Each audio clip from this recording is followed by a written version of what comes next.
Today, I want to continue my reflections from the series that I've been presenting called Not All Factual, but All True. And so today, my brief reflection is on the dynasty of one of the kings of the north, the kings of Israel, a man by the name of Omri and his successors. So, Omri is considered a bad king primarily because he worshiped false idols and encouraged the worship of idols during his reign. The dynasty of Omri lasted about 40 years. Omri's son Ahab uh, is talked about in the first book of Kings as a terrible person. It says in the first book of Kings, and Ahab, son of Omri, did evil in the sight of the Lord more than all that were before him. Well, there's reasons for that.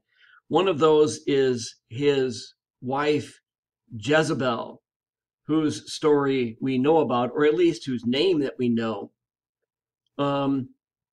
Ahab, according to the first book of Kings, did some terrible things. He not only lost in battle, but he also treated his own people badly. If you look at the 21st chapter of the first book of Kings, you'll see that he and Jezebel obtained a vineyard from a man named Naboth through deleterious methods.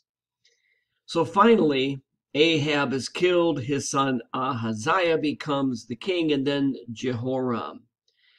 When Jehoram is slain by the divinely appointed king Jehu, that is the end of the Omride family. So in our series, we've been asking the question, did the Omrides actually exist? And in fact, they did. And in some ways, they were quite successful. They were great builders. They expanded the boundaries of the kingdom of Israel. And so in that way, they can be considered good, positive. But, and here's the truth of the matter, they are considered not good by the Deuteronomistic historian because they did not trust in Yahweh alone.